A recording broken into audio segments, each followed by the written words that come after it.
Hey, what is up guys? So we're going to be talking about a few of the new cards that have actually been announced for OTS 11, or rather the few confirmed cards. So we have our 3 ultimate rares that we could potentially pull in this one. We have Yugioh, the Orchestra of the Evening Star. Seems a little early, but overall it wouldn't be too bad to actually pull one of those.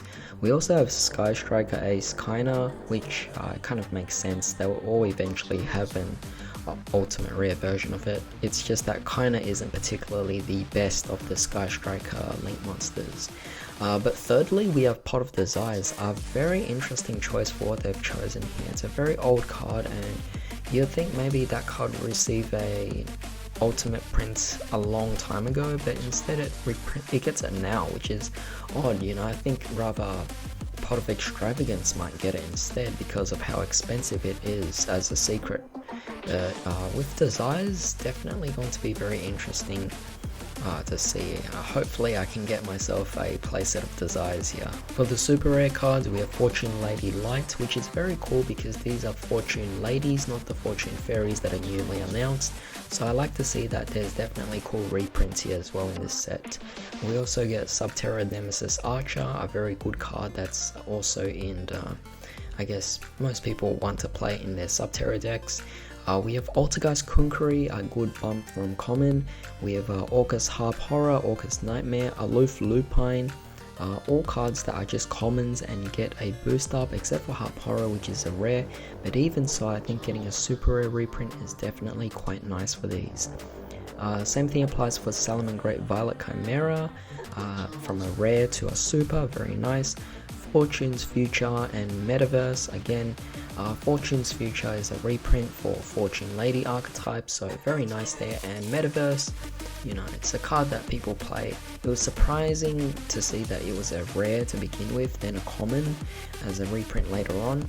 So seeing it get a super rare bump is very nice. As for commons, I am definitely very surprised by Cyber Dragon getting a reprint in this. It seems kind of unnecessary, but I guess people do want to play Chimera Tech Over Dragon or Mega Fleet.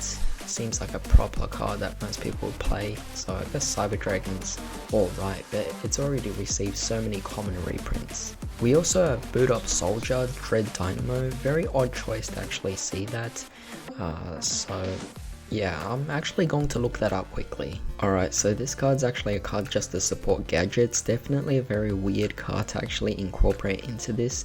But I guess it's no big deal. We also have Fortune Lady Fire, Fortune Lady Water, Limiter Removal, and Future Visions. Now, Limiter Removal, I don't know why it's getting another reprint. It came out in so many prints already.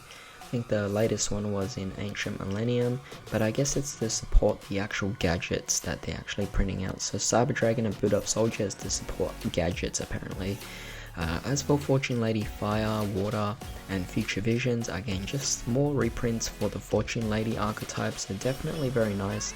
I'm sure Anders will definitely be very interested in actually building this because, you know, for so long he's been talking about wanting to actually build Fortune Fairies, Fortune Ladies. Don't know about Fortune Fairies for him, but Fortune Ladies, he's always had an interest in them. He says that it's really difficult to find the cards, and even when he does, people just overprice them. So seeing it being reprinted here, it's definitely going to be good news for him. Next we have Moray of Greed, definitely very necessary card I'd like to see as a reprint, so gonna try and get that and add it into my Necros deck. We are also getting True Draco Heritage as a common. Yeah, sure, why not? It was kind of going up in price anyway, but it would be better if we actually got the True Draco monsters instead as reprints. We're also getting Stronghold, the Moving Fortress. I have no idea why they're actually supporting gadgets, but why not? And same thing applies for All Out Attacks. I know the artwork features the gadgets, but overall, it's still definitely a very odd card to actually print out as a reprint in this. Alright, so moving on, we have Synchro Material. So wow, this card's definitely a very surprising card. It only received one super rare print in Duelist Pack Yusei 3. So very odd to see that it's actually getting a printing now. I mean, why all of a sudden is it getting now? I mean, synchro decks aren't really that big at all, and seeing that we're getting this kind of card is definitely very odd. We're also getting Icebarn, definitely a very odd card. I mean, it supports water monsters, but overall, I can only see this being used in Necros decks, so I guess Necros decks are definitely considered a good rogue deck to actually play at tournaments, but even so, very odd cards, very old cards being reprinted here. And the last card is True King's Return, which is again another True Draco support card.